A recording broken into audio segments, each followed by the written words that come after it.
Good evening, folks, and welcome to the Horror Corner.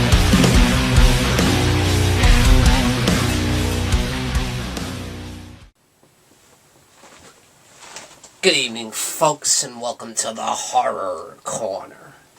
I'm your host, Sean Patrick Gershon. This week we're doing another movie review. This is A Quiet Place, Part 2. Released in 2021, written, produced, and directed by John Krasinski. Of course, it was originally supposed to be released in 2020, but due to the pandemic, it had to be delayed. So the film stars Emily Blunt, John Krasinski, and Millicent Simmons reprising their roles from the original film A Quiet Place from 2018, which was a big hit and a film I really enjoyed. I thought it was one of the best modern horror films I've seen in the past 10 years. And A Quiet Place Part 2 is no exception. It's an absolutely excellent follow-up in my opinion. I wish every sequel was this good, if they put that much effort into sequels, you could have some great franchises, But yeah, once again, the film is written, produced, and directed by John Krasinski, and it's like, man, this guy is a talented director. He needs to make some more horror films, because he's got real talent. And not only that, he's a great actor, too. He could be the next Clint Eastwood,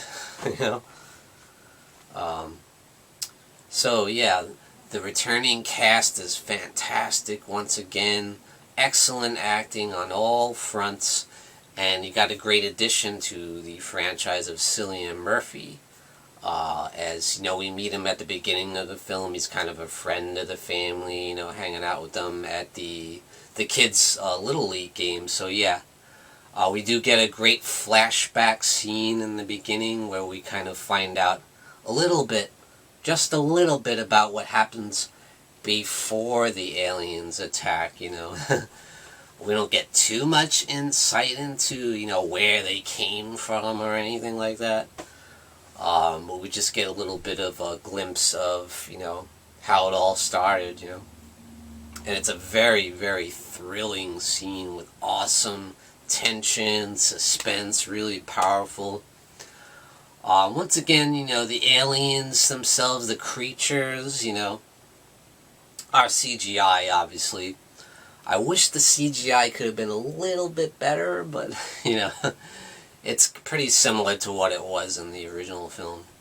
The aliens have a cool look, but I just wish they were rendered a little bit more detailed, But at any rate, the sense of danger around them, and the suspense and tension and the dread in the air anytime they're around is absolutely phenomenal, So we can forgive a little bit of the CGI because of the fear in the air whenever they're around, and that is followed up with very well in the sequel. It's just as tension-filled as the original, One thing, there are a couple little nitpicks and issues I have with the film, which I will point out in this review. Also, there will be some minor spoilers in this review. If you have not seen A Quiet Place Part 2, I highly recommend that you do. Get it on Blu-ray or watch it on the streaming service. I don't think it's in theaters anymore, but man, did this come out quick on home video, It was like a matter of 2 months, maybe, not even, it seems like it was just in theaters. But, yeah, excellent follow-up. The opening scene is absolutely filled with tension. And we do see Krasinski returning as Lee in the beginning. We see him going to the local store, get some groceries, and one of the guys is looking at the TV, watching the news, and he's kind of really enthralled with what's going on. He's like, yeah, he just giving a little wave. He doesn't even barely He doesn't even barely acknowledge that the guy's there in the store. And, we see some other people watching the news too, and he's like, he just takes a glance at the TV for a second. He doesn't really think much of it, But there's something going on in the sky that's weird, something going on in the atmosphere, We don't really know what it is. But there's something going on. And as we go into the scene with the Little League game, everything's normal. They're all having fun, chilling out, watching the game, having a good time. And all of a sudden, as the kid's about to pitch the ball, and we see there's something going on up in the sky, and the camera pulls up to the sky, and there's like this black cloud, and we hear this explosion, almost like a plane exploded or something, and we're like, what the hell is that, And everyone just freaks out, and they leave, they all get in their cars, and they leave, we see them scattering throughout the streets. And one thing that really made me jump, which was just a trivial thing, is that Lee's character almost gets hit by a car, and we're like, whoa, That was some great suspense there. And that's what this film does so well. As far as originality goes, it's not all that original. We've seen stuff like this in The Descent, for example. That had these creatures that were blind and had heightened sense of hearing, just like these alien creatures do. But what is great is the suspense, and the acting is on par. It's phenomenal. The acting is Oscar caliber when I tell you, believe it, because I think Emily Blunt especially deserves an Oscar for this movie and the last movie. She is just incredible. I believe everything she says and does 100%. She's a mother that loves her children, will do anything to protect them. And a great addition to this film is Cillian Murphy. He's fantastic. So once we find out what happens in the opening scene and the chaos, and we see that there are now these aliens that are taking over, they're brutal, these aliens that are blind, but they react heavily to sound. You make any kinds of sounds and they come just out of nowhere, We saw that in the original film. And then we kind of flash forward to the present, which was how the original film ended. We saw that,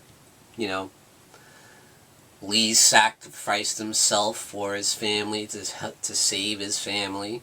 And we also found out that Reagan discovered this technique which distracts the monsters, like a sonic frequency, by taking her hearing aid, because she's actually a deaf child.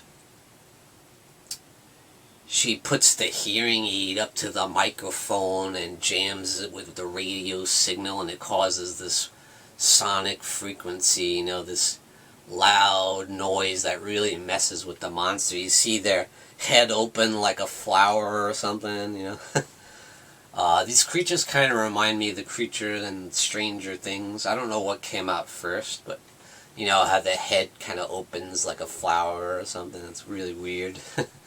But yeah, the sound waves just really mess with the creature, and it makes them vulnerable, and then you bust out the shotgun and BAM! Blast the head right off. And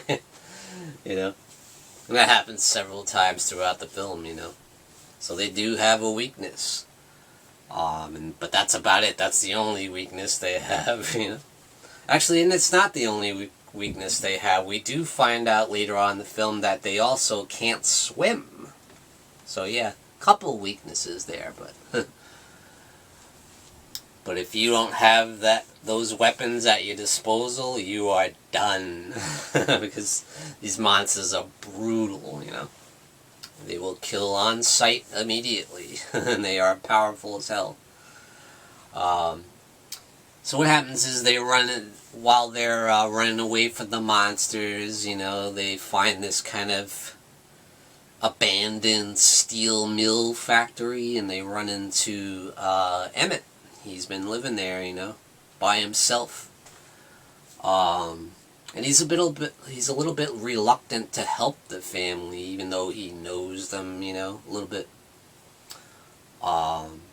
He's just trying to survive, and he doesn't want to have to take on trying to protect these people too. And he's pretty reluctant about it, and he's like, I can't help you, I just can't, He's just trying to save himself and worry about himself,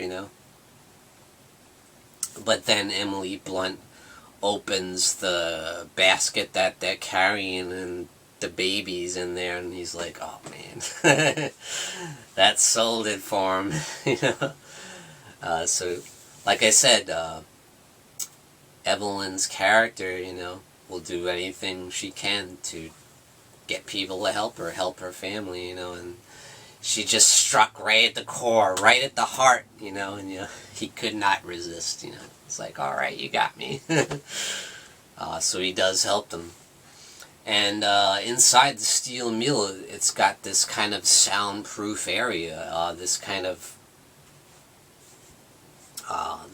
thing that they go into and shut in, and the creatures can't hear anything inside there. It's just soundproof.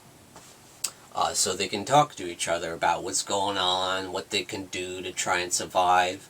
Apparently they don't have any food or anything, so they're going to have to venture out at some point, go into town, try to get some groceries or some food somehow. But Emmett also tells them about, the people that are survivors. They're not all good, Some of them are like, literally like cutthroat. They'll do anything to survive, including kill each other, They're like these savages, they've become these primitive savages. Much like you see in like The Walking Dead, very much reminds me of that, how the people are as dangerous as the creature. The threat of the human being is just as serious as dealing with the monsters. At some cases, you might rather deal with the monster than deal with these crazy bastards, They're killers, So we see a little bit of that too. You see a little bit of the Walking Dead influence in there, a little bit of the Descent. So, like I said, this movie isn't highly original, but what is so great about it is the direction, the terror, the suspense, the sense of dread that's created around the monster. That's where this film shines, as did the last one. And obviously the acting. I can't say enough about the acting. We just do not get this caliber of acting in a horror film these days. You just don't get a whole hell of a lot of it. That's why I really appreciate it, and you see it in films like Hereditary and Get Out and stuff like that, where a lot of the focus is on the characters and the acting. And the characters are so well written, so well portrayed. That's what makes this movie great. Not the fact that it's still the most original thing we've ever seen. Everything you see in this film, we've seen it before. I'll even mention something that may shock you. Spider-Man 3. Okay? I know it's a bad movie. I don't like it either, but, you gotta admit, the Venom character, we saw that with the sonic, how the creature reacted to the sonic frequency, messed him up, and, it removed Eddie Brock, it removed the creature, the symbiote, from Eddie Brock's character, So that was very similar, All those years ago, Spider-Man 3 did it first, so I hate to say something good about Spider-Man 3, but I actually did think that was pretty cool, with the Venom character. So yeah, excellent follow-up. I definitely give it 2 horns way up, and it does have, I will say that the film does slow down quite a bit after that thrilling opening. It really quiets down, and it's more about the character development and, these people dealing with the situation and what they're going to do and how they're going to plan to survive, It becomes about that for quite a while, And they do stumble upon, this island, They find out that being broadcast on the radio, they keep playing this song, Deep Blue Sea. Not Deep Blue Sea, Beyond the Sea. Beyond the Sea.